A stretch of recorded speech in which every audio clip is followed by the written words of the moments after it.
Hello, welcome to Not for Exam, and I am your host Sujit, and we are going to discuss basic concepts of rotational mechanics. Now we are going to discuss rotation motion of a single particle. Rotation of a single particle is simply circular motion of a single particle, and you also familiar with scalar relations in circular motion.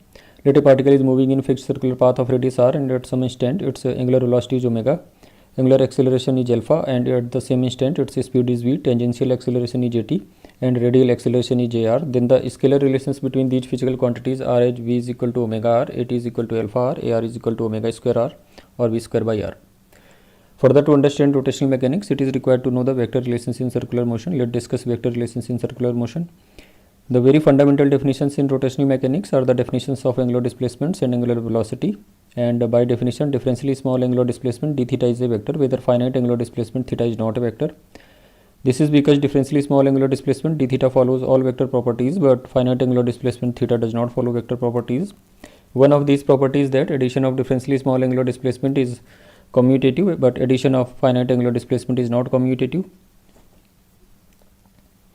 A very common example illustrating this property is given in almost all textbooks. In that illustration, as shown in the figure, from an initial position, a book or an object is given different finite angular displacements in different directions, maybe in xyz directions, and then the final orientation of the book is noted. Again, this same process is repeated from the same initial position, but the order of angular displacements are changed and the final orientation of the book is noted. It is observed that final orientations of both the cases are not same, which verifies that addition of finite angular displacement is not commutative and it is not a vector. When the same procedure is repeated with differentially small angular displacements, then it is observed that addition is commutative, which verifies that d theta is a vector. Also, by definition, angular velocity, that is the rate of change of angular displacement, is a vector, and it is denoted as omega vector is equal to d theta whole vector by dt. Rather, it is incorrect to write omega vector as d of theta vector by dt, since theta, that is the finite angular displacement, is not a vector. Also, for a particle moving in a fixed circular path, angular velocity vector by definition is in the direction of axis of rotation, and you can find exact direction by using right hand thumb rule. Also, you should appreciate that for a fixed circular path, any change in omega vector should be along the axis of rotation, so that final omega vector will be always along the axis of rotation. Therefore, angular acceleration, that is d omega vector by dt, is in the direction of axis of rotation. Let us assume a particle moving in a fixed circular path of radius r, and at some instant its position vector with respect to center of the circle is r vector. Its velocity is v vector, and at the same instant angular velocity and angular acceleration are omega vector and alpha vector respectively. Then by definition, vector relations between v vector, omega vector and r vector is given as v vector is equal to omega vector cross r vector. If we differentiate this, then we get dv vector by dt is equal to d omega vector by dt cross r vector plus omega vector cross dr vector by dt. Therefore, acceleration vector is equal to alpha vector cross r vector plus omega vector cross v vector. You can see that alpha vector cross r vector is along the tangent and omega vector cross v vector is along the radial direction. So, alpha vector cross r vector is tangential component of acceleration and omega vector cross v vector is the radial component of acceleration. So, acceleration vector can be resolved in two components, one component at vector along tangential direction and other component ar vector along radial direction. Therefore, tangential acceleration is alpha vector cross r vector, and you can see from figure that alpha vector is perpendicular to r vector, therefore its magnitude is alpha r. Also, radial acceleration vector will be equal to omega vector cross v vector, that is equal to omega vector cross r vector, that is omega vector dot r vector omega vector minus omega vector dot omega vector r vector. Since omega vector is perpendicular to r vector, first term in this expression will be 0 and second term will be minus omega square r vector. You can see that ar vector is in the direction of minus r vector, that is towards the center. Its magnitude is omega square r, and it is also called centripetal acceleration.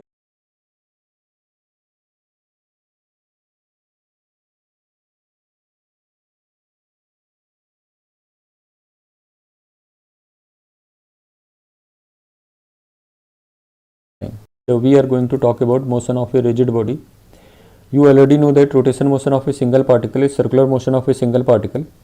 Then what about rotational motion of a system of particles? So let's first talk about system of particles. System of particles may be classified in two types. One is continuous system of particles and other is discrete system of particles. Also, a system of particles in the form of an extended body may be of two kinds, rigid body or non-rigid body. If relative separation of any two particles of the system remains constant, then this kind of system of particles is called a rigid body. And if this is the case, then the rigid body will be incompressible, inextensible and unbreakable. Also, it will not change its shape or size under any kind of force or under any general motion. Let's take a look at three different positions 1, 2 and 3 of a rigid body under a typical general motion. Distance between 2 points A and B in position 1, 2 and 3 are AB, A dash, B dash and A double dash, B double dash respectively. Then AB will be equal to A dash, B dash, that will be equal to A double dash, B double dash, since relative separation will remain constant. And this is true for any 2 points of the rigid body. Let's see 2 points B and O, then BO will be B dash O dash, that will be equal to B double dash O double dash.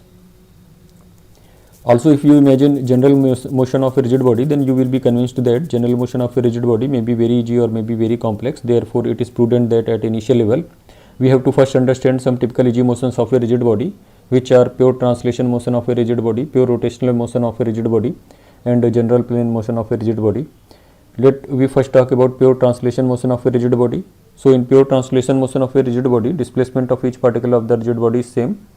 And you can easily convince yourself that this is possible when orientation of the rigid body does not change or body does not rotate during its motion. Let's take a look at pure translation motion of a rigid body. If displacement of a particle A in motion from position A to position A dash is RA vector, for particle B displacement is RB vector, for particle C it is RC vector, then RA vector will be equal to RB vector will be equal to RC vector and so on. Let this is equal to R vector, that is the displacement of each particle. Also, if total mass of the rigid body is m and displacement of center of mass is RCM vector, then by the property of center of mass, we can write that mRCM vector is ma RA vector plus mb vector and so on, and that is equal to total mass into R vector. From this relation, for pure translation motion of a rigid body, we can write that displacement of center of mass will be equal to displacement of each particle of the rigid body, which we can call displacement of rigid body. If we differentiate this, then we get velocity of center of mass will be equal to velocity of each particle of the rigid body, which we can call velocity of the rigid body. Similarly, acceleration of center of mass will be acceleration of each particle of the rigid body, which we can call acceleration of the rigid body. From the above discussion, we can understand that pure translation motion of a rigid body is equivalent to motion of its center of mass. Thanks for watching Not for Exam, and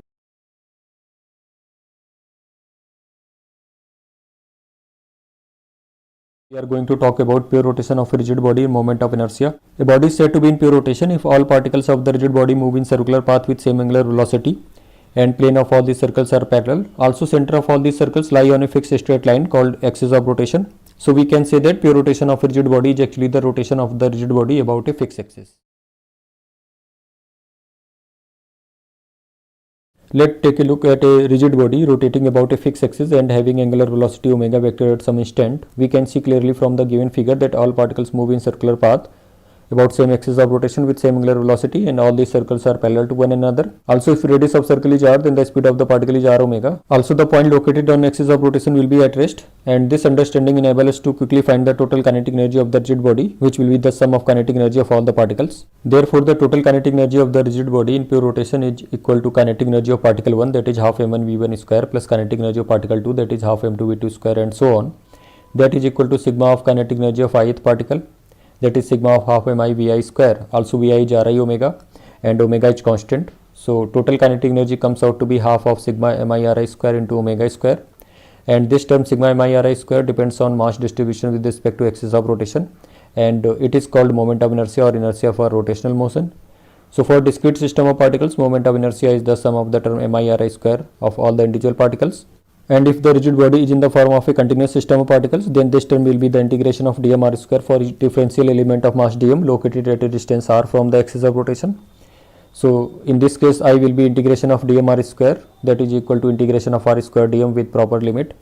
H for pure translation, velocity of each particle is same, let the magnitude of this velocity is v, then total kinetic energy will be half m1 v square plus half m2 v square and so on, that is equal to half sigma mv square, that is equal to half mv square, where m is the total mass, that is actually the inertia for translation motion.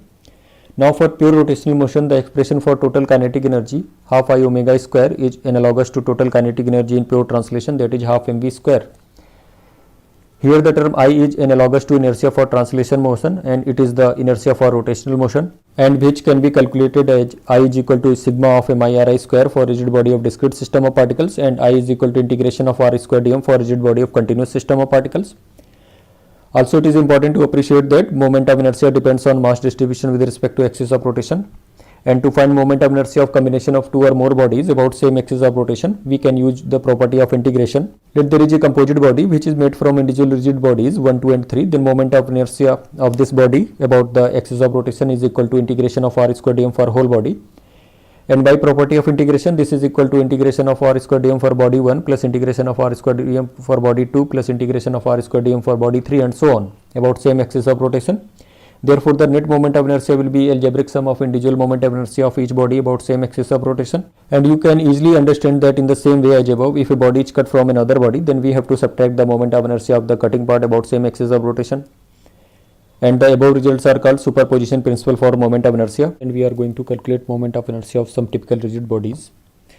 Moment of inertia of a single particle of mass m and radius r for rotation in a circle of radius r is simply mr square. Moment of inertia of discrete system of two particles perpendicular to line joining them is sigma mi square, that is m1 r1 square plus m2 r2 square. Moment of inertia of a uniform ring of mass m and radius r about its central axis. This is a continuous system. Moment of inertia will be integration of r square dm. Here for ring r is same for each element, so we get I is equal to integration r square dm, that will comes out to be mr square. Moment of inertia of a uniform disk of mass m and radius r about its central axis. Assuming disk as a combination of differential rings of radius x and width dx having mass dm, that is mass per unit area into area of the ring. Now moment of inertia of the differential ring about the same axis is di is equal to x square dm, and by using superposition principle, total moment of inertia is equal to integration of di, and solving the integration gives I is equal to half mr square. Now moment of inertia of a uniform rod of mass m and length L about its perpendicular bisector. Contribution of element of length dx is x square dm. Then total moment of inertia will be integration of di with proper limits, and you can easily solve it to get I is equal to 1 by 12 ml square. Now moment of inertia of a uniform rod of mass m and length L about an axis passing through one of its end and perpendicular to the rod can be easily calculated as above, but only the limits of integration are changed. After solving, you get I is equal to 1 by 3 ml square. Moment of inertia of a uniform hollow sphere of mass m and radius r about one of its diameter. Take a differential ring at an angular position theta and angular width d theta. Its width is r d theta and radius is r cos theta. Its mass will be mass per unit area into multiplied by area of the strip, and its contribution in total moment of inertia is dmr square. And total moment of inertia I is integration of di, that can be easily found by solving the integration, which comes out to be 2 by 3 mr square. Moment of inertia of a uniform solid sphere of mass m and radius r about one of its diameter. Take differential part of solid sphere as a hollow sphere of dr thickness and having radius r. Its volume will be dv, that is 4 pi r square dr, and by multiplying with density we get dm is equal to m upon 4 by 3 pi r cube into 4 pi r square dr, that will be 3 m upon r cube into r square dr, and its contribution in moment of inertia is di, that is 2 by 3 dm r square, and integrating di with proper limit gives I is equal to 2 by 5 m r square. Moment of inertia of a uniform right circular hollow cone, mass m, radius r, height h and half cone angle theta about its axis. Take differential part of the cone as a ring in the form of a strip at a distance h from the vertex in ds distance, and its radius is r is equal to h tan theta and width is dl, that will be dh upon cos theta. Integrating contribution di of this ring to get net moment of inertia, that comes out to be half mr square, which only depends on total mass and radius of the base. Moment of inertia of uniform right circular solid cone of mass m, radius r, height h and half cone angle theta about its axis. Take differential part of the cone as a disc at a distance h from the vertex having thickness dh, and radius of the disc will be h tan theta, and integrating the contribution di of this disc, we get total moment of inertia comes out to be 3 by 10 mr square, which only depends on total mass and radius of the base. Moment of inertia of a triangular lamina of mass m and height h about its base. Take differential part as a strip parallel to base and at a distance h from the vertex and width dh. Each element of this strip is at a distance h minus h from the axis, and use property of similar triangle to relate length of this strip with its distance from the vertex, and by integrating di you will get I is equal to 1 by 6 mh square, which depends only on mass and height of the triangle. Then we are going to discuss perpendicular axis theorem. Perpendicular axis theorem is for plane lamina only. Plane lamina is a thin plane sheet. First take a look at the figure.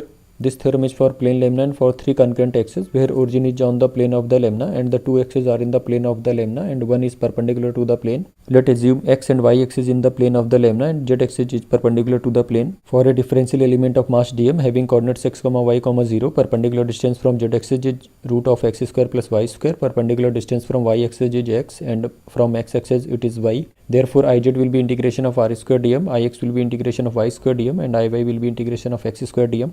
And Iz, that is integration of r square dm, will be equal to integration of x square plus y square dm, that is equal to integration of x square dm plus integration of y square dm is equal to Iy plus Ix. Therefore, Iz will be Ix plus Iy. This is the perpendicular axis theorem, and this theorem is for plane lamina and for three concurrent axes where origin is on the plane of the lamina and the two axes x and y are in the plane of the lamina and that z axis is perpendicular to this plane. Let's see the usefulness of this theorem in calculating moment of inertia. Moment of inertia of a ring of mass m and radius r about a diameter. You can see from the figure that by symmetry Ix will be equal to Iy. Let this is I, that is the moment of inertia about diameter, and Iz will be Ix plus Iy, that is equal to 2I. So I will be half mr square. Now moment of inertia of a disk of mass m and radius r about a diameter. So by using symmetry in perpendicular axis theorem, it will be half of half mr square, that will be equal to 1 by 4 mr square. Moment of inertia of rectangular thin sheet of mass m, length a and width b. You can understand that Ix and Iy are similar to that of the rod of length b and a, and using perpendicular axis theorem we get Iz equal to 1 by 12 ma square plus b square. And we are going to discuss parallel axis theorem. Parallel axis theorem for moment of inertia is for all kind of rigid bodies. This theorem states that moment of inertia of two parallel axes, one of which is passing through center of mass, are related as I is equal to ICM plus ma square, where ICM is the moment of inertia about the axis passing through center of mass and I is the moment of inertia about a parallel axis at a distance a from the center of mass axis. Let the two axes are as shown in the figure and there is a general element of mass dm. If position vector of dm with respect to center of mass c is RCM vector and its projection in a plane perpendicular to the axis is RCM perpendicular vector, let A is the point of projection and with respect to point B on the parallel axis in the same plane, its position vector is r perpendicular. Then by vector addition, if you look at the figure, you will get that r perpendicular plus A vector is equal to RCM perpendicular, or r perpendicular is equal to RCM perpendicular minus A vector. Taking dot product by itself, we get r perpendicular square is equal to RCM perpendicular square plus A square minus 2 RCM perpendicular vector dot A vector. And by multiplying by dm and taking integration, we get integration of r perpendicular square dm is equal to integration of RCM perpendicular square dm plus integration of A square dm minus integration of RCM perpendicular dm dot A vector, since A vector is constant. Now integration of r perpendicular square dm is equal to moment of inertia about the parallel axis, and first term in the right side will be equal to moment of inertia about center of mass axis, and second term will be equal to ma square. This last term will be 0 due to property of center of mass. This is the parallel axis theorem, and let apply this theorem to find moment of inertia about some particular axis. Let find moment of inertia of a uniform disk of mass m and radius r about a tangent. Since diameter is parallel to tangent and passing through center of mass, also we already know that moment of inertia about diameter is 1 by 4 mr square. Therefore about tangent, moment of inertia is 1 by 4 mr square plus mr square, that will be equal to 5 by 4 mr square. Let find moment of inertia of a uniform rod of mass m and length l about an axis perpendicular to the length of the rod and passing through any end of the rod. The distance from the center of mass axis is L by 2 and moment of inertia about center of mass axis is ml square by 12. Then moment of inertia about this axis will be ml square by 12 plus ml square by 4, that will be equal to ml square by 3. Let find moment of inertia of a uniform triangular lamina of mass m and height h about an axis parallel to base and passing through the centroid. If you look at the figure and apply parallel axis theorem, then you get I will be equal to ICM plus m h by 3 whole square. Since I is equal to mh square by 6, then you will get ICM is mh square by 18.